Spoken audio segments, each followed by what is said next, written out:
All right, Shalom. First and foremost, as always, I'd like to give all praise, honor, and glory unto the Most High and His only begotten Son, called Holayim La Yahweh Bahashim, Yahweh Shai Bahashim, Rakak Radash. All right, double honors to the apostles and elders of Great Millstone who root and teach well, Wabarakathum, unto the hopeful elect. All right, today through the Spirit, I like to go into a video, entitled We Need Deliverance from Our Enemy. We need deliverance from our enemies, and our main enemy or antagonist is Esau Edom. Being a so-called, they're really the Edomites, but in this world they identify as little hats, and white people. But ultimately, really, the white people, they're irrelevant.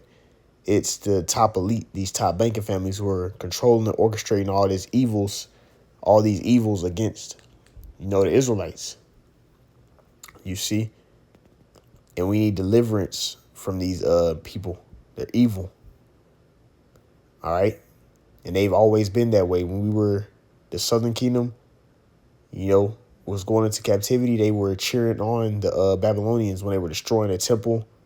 We were traveling to the wilderness. The Amalekites, which are the top tribe of Edomites, they were attacking us and doing all types of evil things, right? And these people are in power to this day, man.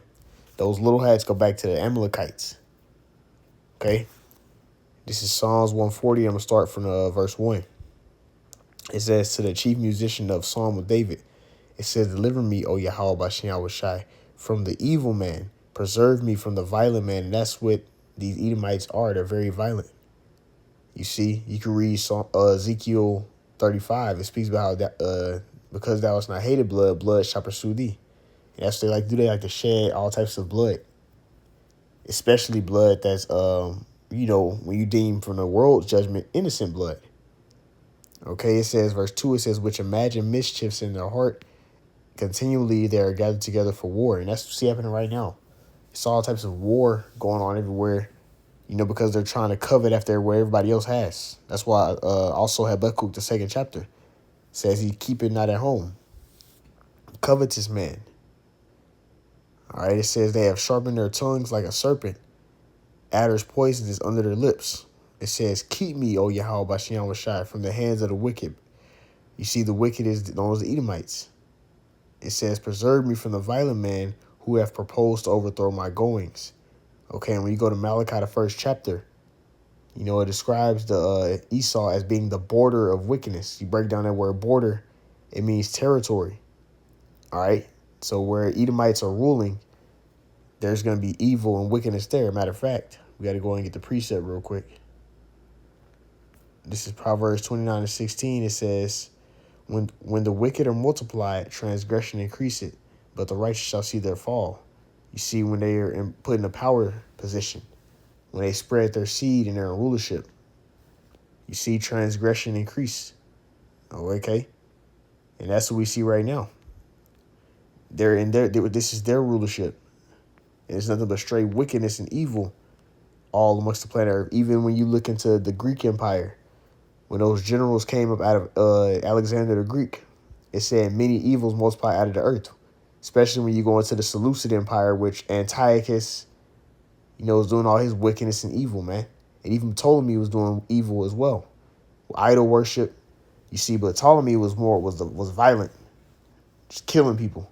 Just crashing out. Okay, but that's what happened when Edomites get in power. Okay, we need deliverance from these devils, man. All right? And that's part of salvation, is getting delivered from our enemies. This is another one that proves them to be our enemies. This is Psalm 17:13. It says, arise, O Yahweh Bashem Yahushai.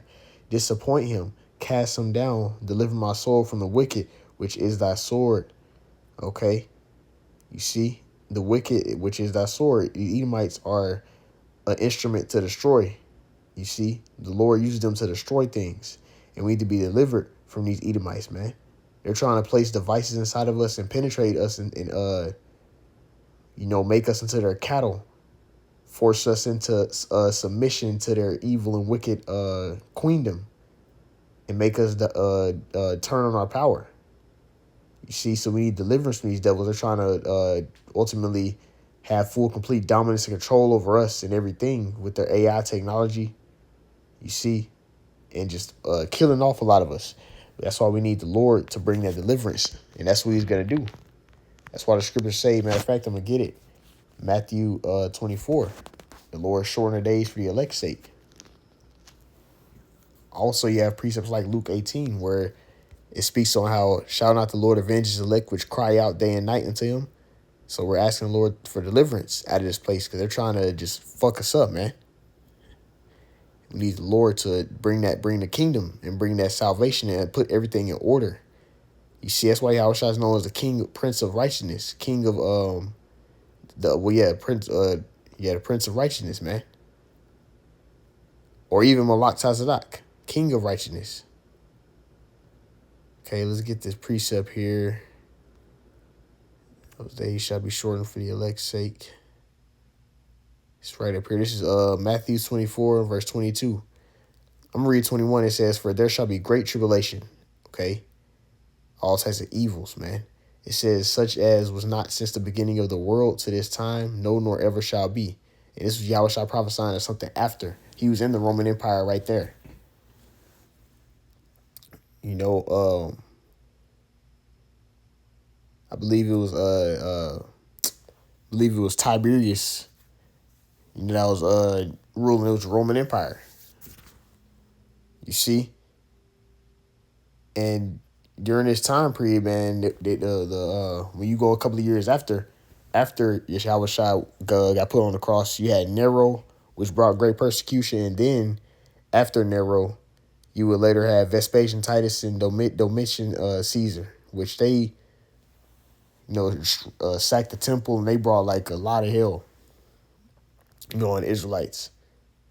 You see? But he's prophesying of a time like never before seen, because there's been sieges like that before. But this is going to be even worse than 70 AD. At this time he's talking about. It says, verse 22, it says, and except those days should be shortened, there should no flesh be saved. Before the elect's sake, those days shall be shortened. Okay? For the elect's sake, the chosen, the Lord's elect. You see, the days of the Edomites being in power and this destruction they're trying to put out is going to be shortened. It says ekletos, right? It says chosen by the Heavenly Father. It says to obtain salvation through Yahweh Shai, Hamashiach. You see, it says the Messiah is called elect, appointed by the Heavenly Father as the most exalted office conceivable. Ooh, so the most exalted office. And that's what the governing body is going to be. Those that obtain that salvation. This says verse 3. With definition 3, it says, choice, select, the best of its kind or class. Excellence, preeminent. Applied to certain individual Christians. Okay, the favorites of the Lord. All right. And that's who the Lord is he's shortening these days of the Edomites being in power for the sake of his elect. You see? I'm going to go here. This is Psalm 64, and it's another Psalm of David. He had great understanding on his enemies. It says, to the chief musician, a Psalm of David. It says, hear my voice, O Yahweh, Bashem Yahweh, my prayer. Preserve my life from the fear of the enemy. The main enemy is Esau Edom. It says, hide me from the secret counsel of the wicked, from the insurrection of the workers of iniquity. You see, that's full of malice, malicious, evil mindset, which these Edomites, they're the ultimate malicious people. It says, who wield their tongue like a sword and bend their bows to shoot their arrows, even bitter words, that they may shoot in secret at the perfect. Suddenly do they shoot at him and fear not. They encourage themselves in an evil manner. They commune of laying snares privily. They say, who shall see them? These Edomites, they do this, man.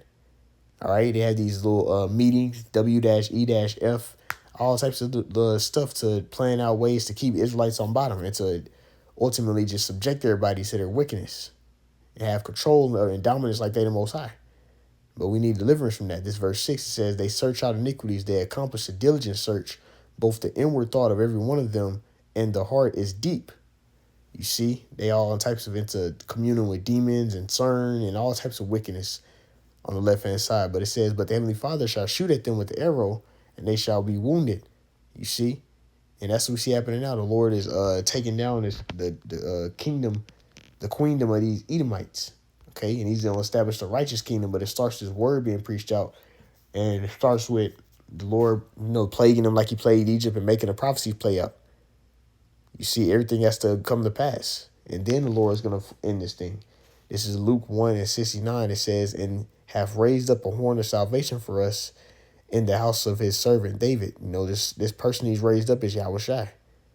You see, it says, and as he has spake by the mouth of his holy prophets, which have been since the world had begun.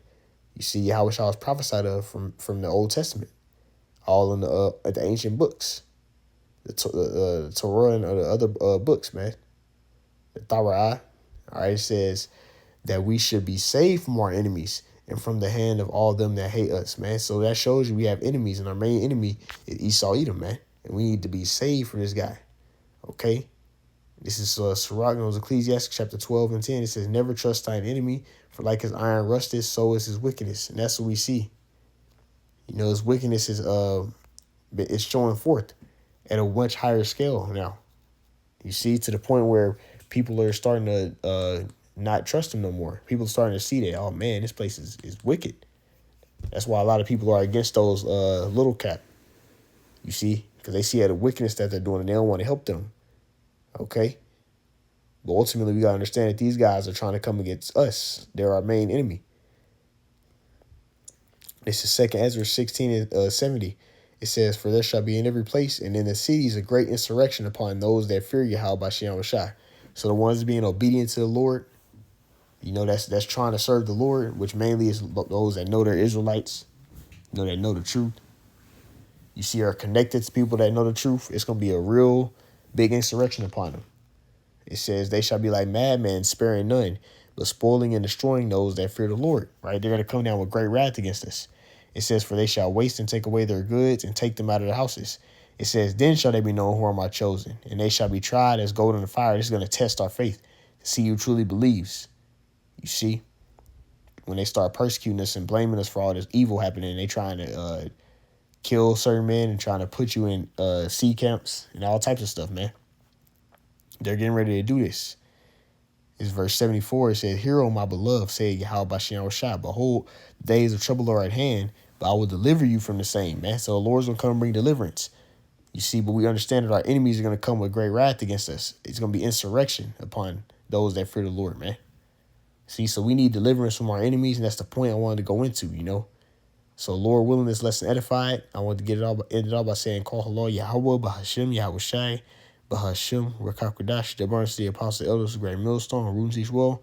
So next time, come my Shalom.